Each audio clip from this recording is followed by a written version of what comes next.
Golden State Media Concepts presents the GSMC Classics series with episodes of some of your favorites from a day gone by, a time gone by. Join us as we time travel to some of your classic favorites from yesteryear. The GSMC Podcast Network invites you to sit back, relax, and enjoy the GSMC Classics series on the Golden State Media Concepts Podcast Network.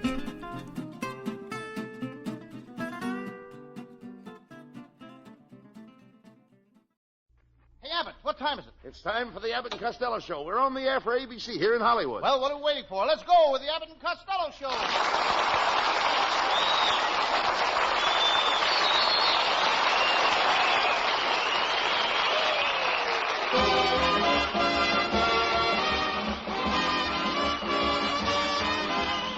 Yes, it's the Abbott and Costello Show, produced and transcribed in Hollywood for your listening and laughing pleasure. Chuckles with a carload and music by Matty Malnick. So hold on to your chairs, folks, for here they are, Bud Abbott and Lou Costello.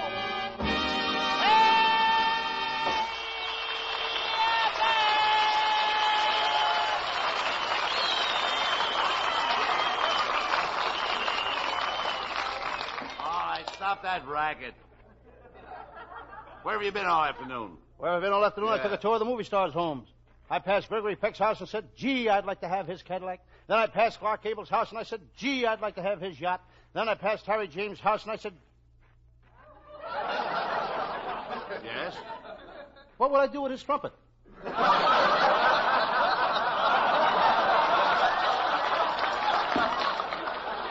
know, I shouldn't be kidding, Abbott. I mean, after all, I got a threatening letter today. Somebody wants to kill me. That's why I got this.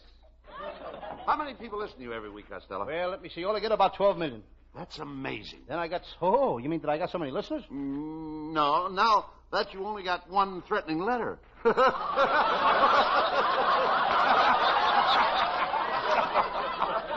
Show me where it says that in the script. Show me where it says that in the script. Well, never mind. What are you going to do about the letter? Oh, that's your line. Excuse me. Never mind. What are you going to do about the letter? That's where I heard it. Yeah, that's right. Well, what are you going to do about the letter, Lou? Well, the person that sent me that letter, he may be in the audience tonight. I'm going to search everybody out there. I'm going to start with that blonde in the front row. No, don't be silly, Costello. A beautiful girl like that wouldn't be carrying a gun. You look for what you like, and I'll look for what I like.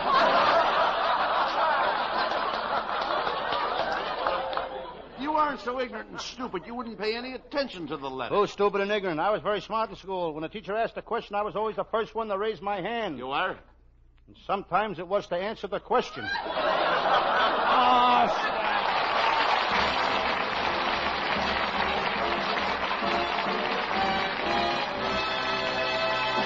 Hey, wait a minute, boys. Here's a serious-looking fella trying to get a word in edgewise. Let's see what he has to say.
Stop that yelling. Come over here. What have you been doing in that telephone booth all afternoon? Well, I'm giving a big party tomorrow night. It's New Year's Eve, you know, and I've just got to get Earl Flynn and Hetty Lamar as my guest of honor. Why do you have to have Earl Flynn and Hetty Lamar? Well, you see, Abbott, this year New Year's Eve comes on Friday night. Friday night. And I can't serve any meat, so I thought it would be kind of nice to have Flynn and Hetty. Well,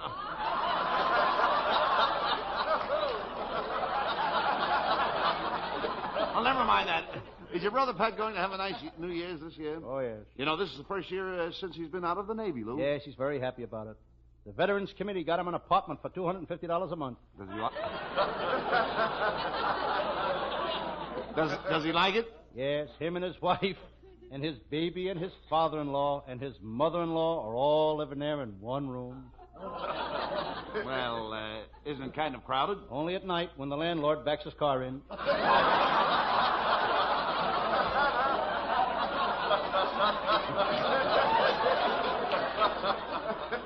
You mean that Pat is living in a garage and paying $250 a month? That's ridiculous. I bet I could rent that same garage for $50 a month. Yeah, but you ain't a veteran. You can say that again. Why should I say that again? It didn't get a laugh the first time. Costello, I don't know why I even talked to you. Why don't you pack up your things and go where all other morons go? That's silly, Abbott. What would I do in Washington?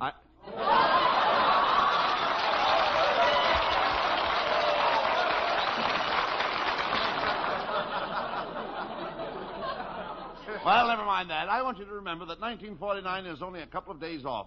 And I hope that next year you'll settle down and get married. What for? You should get married. Don't you miss being married? Don't you miss having a little woman around the house? No. I hang wet nylons in the bathroom. I scatter bobby pins all over the floor. I smear all my towels with lipstick. And you'll be surprised how I don't notice there isn't a woman around. Well, if you come to my house tomorrow night, I'm having quite a party, and I'll introduce you to some nice girls. Well, I can't, Abbott. You see, we're having a party at my Uncle Mike's house, and I can't wait to play that new game he invented. This game will take the place of jigsaw puzzles. How do you play it? Well, you open up a can of crushed pineapple and try to put the pieces together. Yeah, but are you going to play any other game? Oh, sure. We play the regular game we play at our house every New Year's Eve. It's called Scotch Punch. How do you play that? I punch the first guy that touches the scotch. Will your Uncle Mike be at the party? I don't think so, Abbott. He's in jail for reckless driving. You know, the sheriff won't let him out. He won't? No. Well, if the sheriff won't let him out, you know the mayor, the Vita. You know him, Mayor don't you? DeVita? Oh, Yeah. sure I know. Well, why don't you call him? Maybe he could swing it. You must know somebody that can swing it. I think I'll call Carmen Miranda. Carmen Miranda. She don't even know the sheriff. I know, but brother, can she swing it?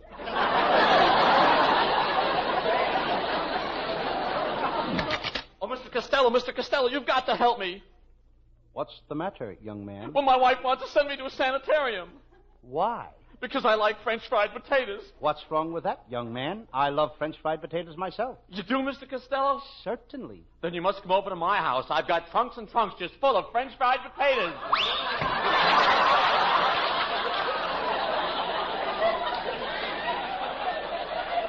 You know, Abbott, he looks familiar to me. I think I saw him at the $2 win at the Bank of America.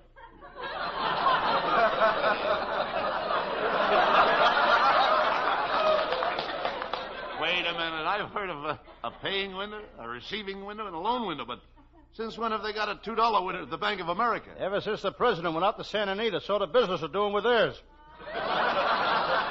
You ought to go out to the racetrack, Abbott. It runs like a machine. A machine? Yeah, vacuum cleaner. The only place in the world where the windows clean the people.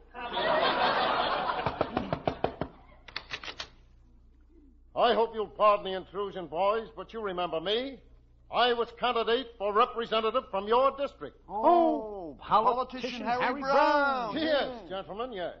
The same Harry Brown that promised to clean up the city, close up all the pool halls, bring back prohibition, and finish the Hollywood freeway. Mr. Brown, what are you doing now? Nothing. I was elected.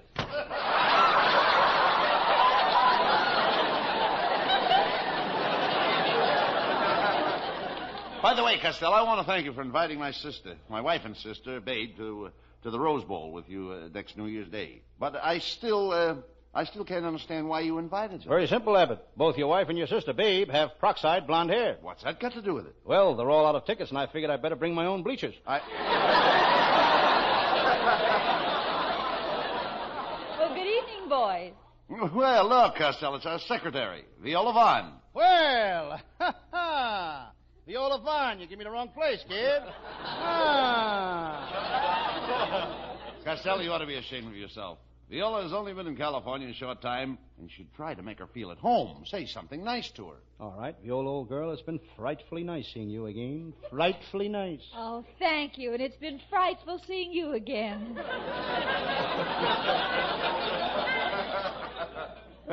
Quiet, Costello. Let me handle it. Viola, you look très charmante tonight. Oui, oui, and ooh la la. Do you speak French? Oh, I get around. Listen to this. Chevrolet Coupe, Griffith Park. Costello. That wouldn't get you very far in France. Yeah, I do pretty good with Glendale, oh.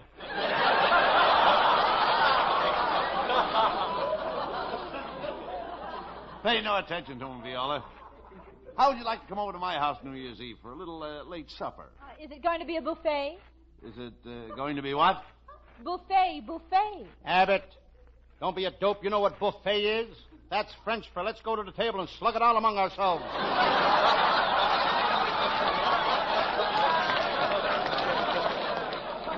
On second thought, Costello, I don't think I want you at my house on New Year's Eve. Your table manners are atrocious. Mr. Abbott, let him come over to our house. Costello, you just watch me. I have perfect table manners. Well, is that so? Well, there's one thing I've been meaning to ask you. Every time you drink coffee, you always stick your finger straight out. What's that for? Well, that's where you hang the wet donuts.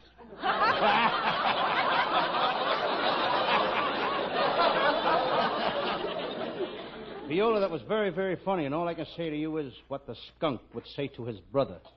What did the skunk...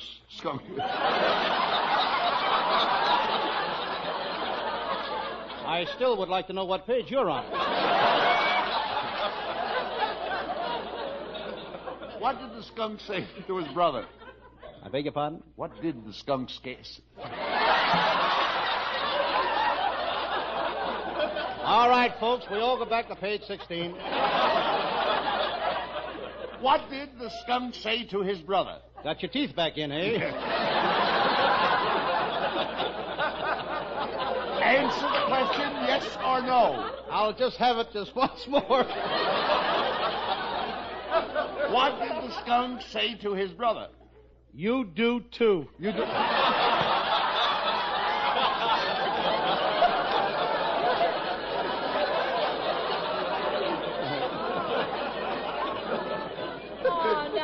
Don't get mad, Costello. Well, get mad. I'm happy. Continue. This is the end of the new year and New Year's Eve. The end of the old year, dear. Should have been the end of the script.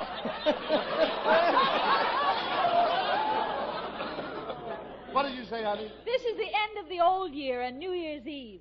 Now I'm going to give you the hottest, burning, sizzlingest kiss you've ever had. You are? Yes.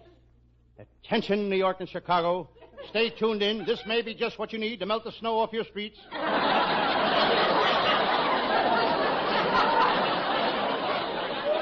Costello, I've come to the conclusion that you are the most unintelligent, ignorant, stupid nincompoop in the state of California. Well, a fella's got to make good at something. I still like that skunk-a-hunka line of yours. Viola, we're starting a new year in a few days, and I'd like you to stay with us as our secretary. You like the job, don't you? Well, Mr. Abbott, I don't really know. You see, I was a secretary for an insurance man, then I worked in a bank. But my mother is a little skeptical about my working for Hollywood actors. Viola, has your mother been telling you that old stuff about how actors are all wolves? That they do nothing but chase girls and go to parties, and that they're all up all night whooping and hollering, and that no self-respecting girl should associate with them? Well, yes, she has. Well, do you want to know something? What? She's so right.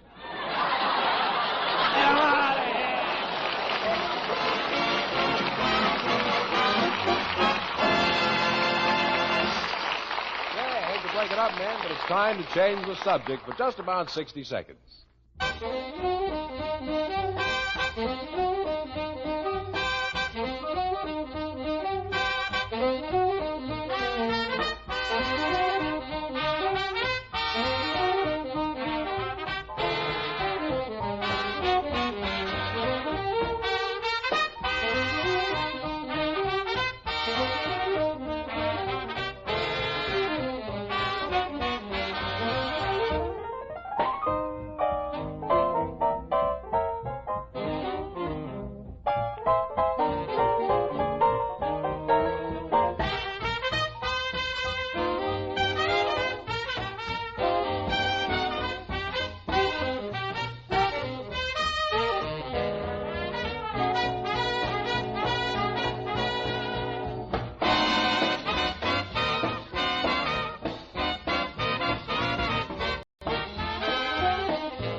Ladies and gentlemen, all over the world, let's end this year on a good note. Here's Howell Winter singing with Matty Malnick's orchestra a very beautiful ballad entitled Dancing in the dark till the tune ends. We're dancing in the dark, and it soon ends. We're waltzing in the wonder of why we're here. Time hurries by, we're here and gone, looking for the light of a new love to brighten up the night. I have you, love, and we can face the music together, dancing in the dark.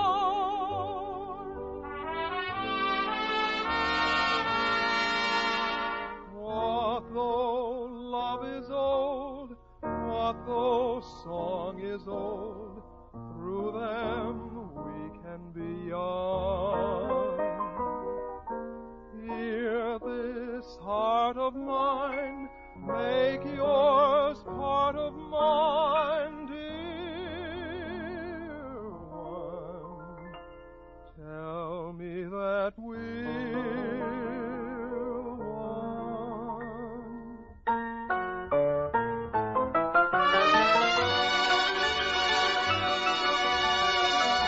Till the tune ends, we're dancing in the dark. I have you, love, and we can face the music together, dancing in the dark.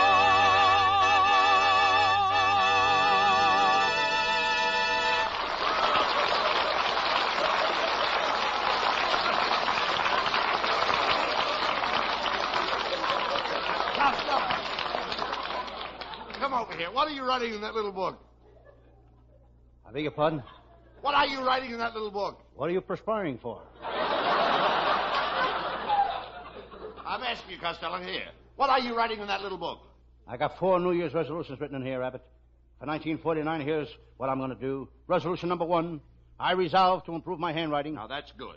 What is number 2? How do you like that? I can't read it.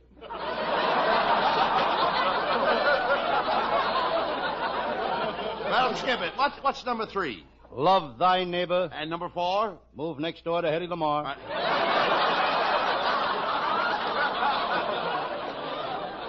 Why don't you make up a sensible list of resolutions? Well, I'm only kidding, but I got a sensible list. Listen to this. Number 1, give up going to nightclubs. Number 2, give up going with girls. Number 3, give up resolutions number 1 and number 2. Talk sense, please. I like the one about love thy neighbor. Yeah. But where are you going to spend New Year's Eve, Lou? Well, I could go to Ava Gardner's party. There's only one thing that's stopping me. What's that? She didn't invite me. That shows you how popular you are with the girls. Personally, I don't care about girls. You don't, huh? Just so I'm popular with my Sam Shovel detective fans. The listeners love me, Abbott. Just listen to this note I got today. Dear Lou Costello, a Sam Shovel private detective, you are wonderful. You kill me. If you ain't the funniest guy on the radio, I'm a monkey's uncle. I'm coming to the studio tonight. Mr. Costello, there's someone here to see you. Show the man in. It's no man, just a monkey with his uncle.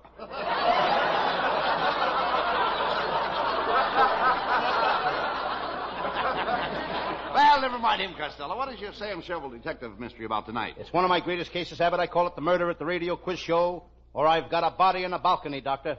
Oh, that sounds like a dandy. Let's do it. Right. We'll do it.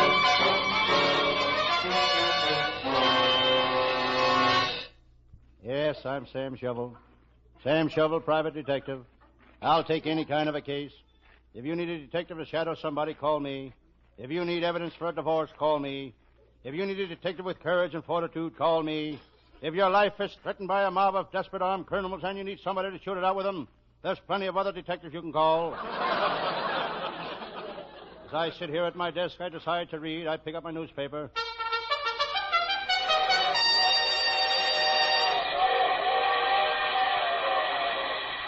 It's the Herald Express. I see an ad for California grapefruit. You can always tell it genuine California grapefruit. If it don't squirt juice, it squirts fog. While reading, I decide to smoke. I reach for my old Indian peace pipe.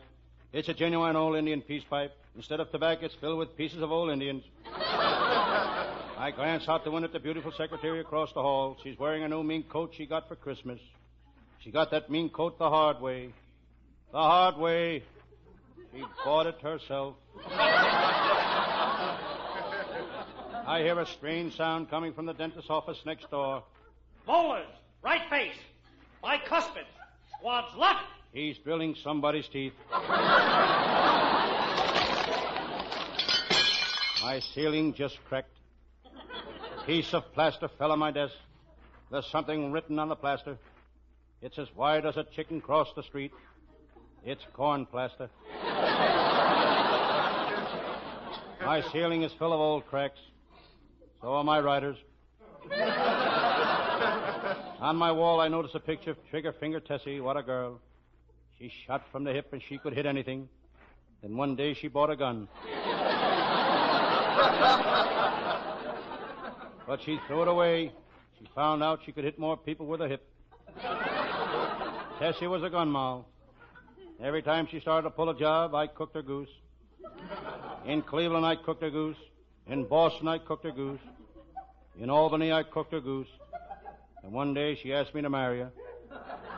She said, Sam, nobody can cook a goose like you. I gave her a job as my secretary, but she never could get any work done. In the office, she was a bottleneck. Every time I opened a bottle, she'd want a neck. Well, here I am all alone, and it's New Year's Eve. I look out at the window at the crowds in the street. What a racket. Everybody's celebrating. Half the men have noisemakers. The other half left their wives home. In the crowd, I see my pal, Lieutenant Abbott of the Homicide Squad. Abbott is a shrewd cop, but he's very tight with money. He gave his wife a bottle of perfume for Christmas. The perfume was so cheap that when she put on her fur coat, 2 moths flew out, holding her nose.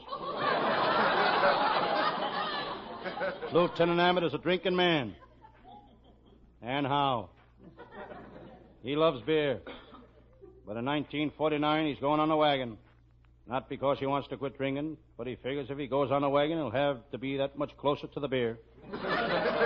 Suddenly, my office door opened. Hello, Sam Shovel. Happy New Year. Where have you been? I haven't seen you all week. I've been helping out with the Christmas rush at Nancy's department store. They fired me. I made a mistake. I took a sign-off address and put it on a bathtub. What did the sign say? How would you like to see your girl in this for $1.98?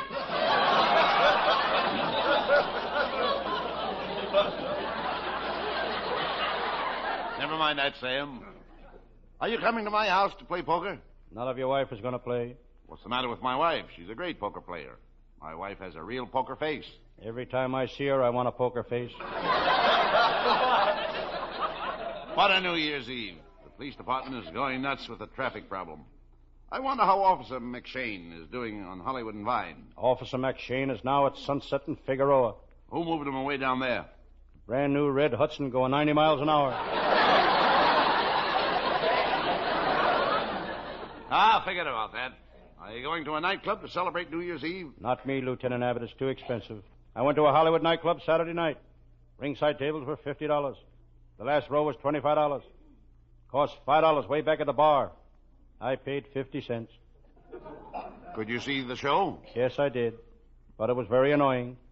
All night long, some guy kept brushing me off with a whisk broom.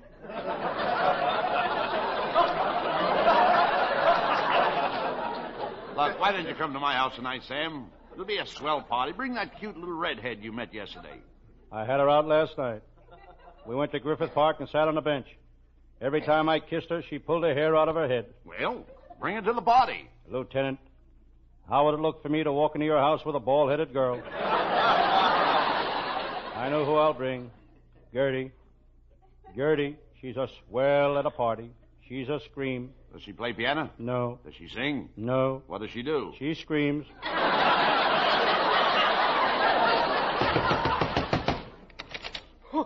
Where's Where's Sam Shovel? Where's Sam Shovel, the great detective? I gotta see Sam Shovel. Oh, please, calm down, sir. What's the matter? Please. There's something on your mind? There must be something on his mind. There's nothing on his head.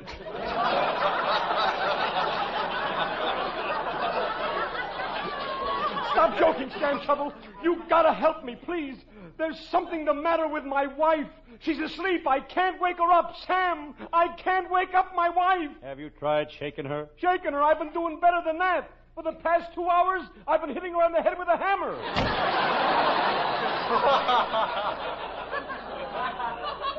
Sam, it's New Year's Eve. Forget you're a detective. Let's go to my house for a New Year's party.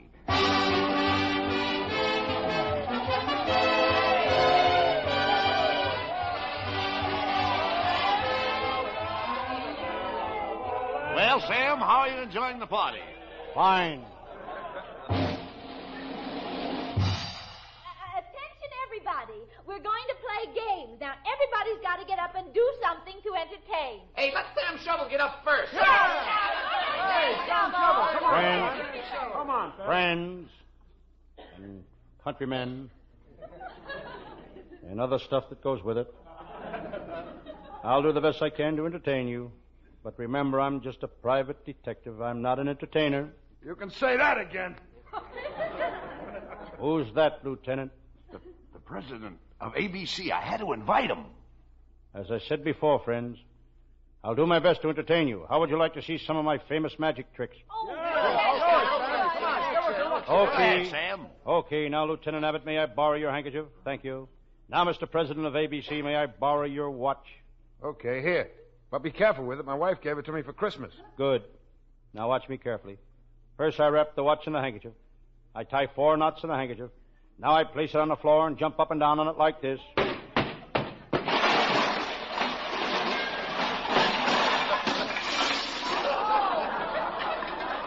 Hey, what kind of a trick is that? You busted my watch to pieces. Yes, but I want you to notice there's not one wrinkle in the handkerchief. Get her out of here!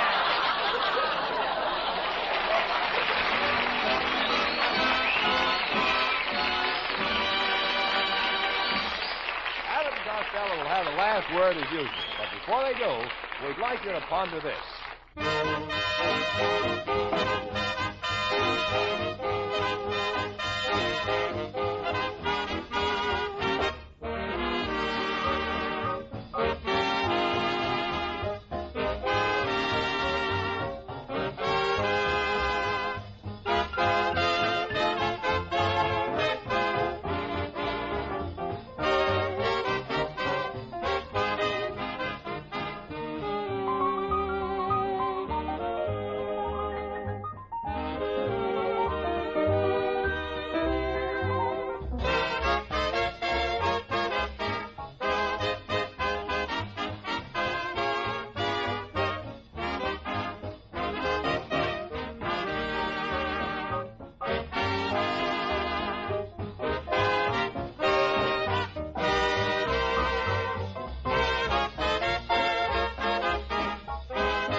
Well, Costello, the next show we do will be next year. Yes, folks, and I'd like to wish all of our listeners health, wealth, and prosperity in 1949. And that goes for all the folks that work for us. Matty Malnick and his fine crew of musicians and our vocalist, Hal Winters. And don't forget Viola Vaughn and our writing staff, which is headed by Eddie Foreman with Paul Conlon, Pat Costello, Martin Ragaway, and Len Stern. And our producer, Charles Vanda. Good night, folks. Good night, everybody, and Happy New Year to everybody in Patterson, New Jersey, and all over the world. Happy New Year, Mother, and everybody. Listen each Thursday night at this time for another great Abbott and Costello show, produced and transcribed in Hollywood. Be sure to stay tuned for the outstanding entertainment which follows throughout the evening on this ABC station.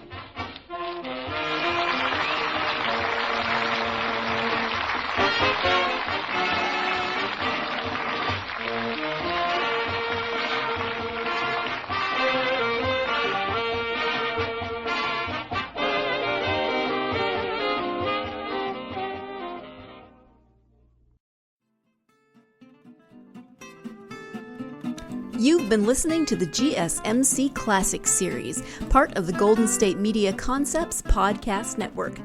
Follow us at www.gsmcpodcast.com and find all of our timeless programming by typing GSMC Classics into any podcast app, including Apple Podcasts, Google Podcasts, SoundCloud, Stitcher, and more. Remember to subscribe to the GSMC Classics series podcasts of your choice to stay up to date on new episodes. And if you could take a minute to give us a nice review, that really helps us to get this ageless programming out to others who would enjoy it just as much as you have. Check out all of our GSMC Classics series podcasts. Whether you're in the mood for comedy, romance, adventure, history, science fiction, horror, or anything in between, the GSMC Classics series has you covered. Thank you, and we hope you have enjoyed today's program on the Golden State Media Concepts Podcast Network.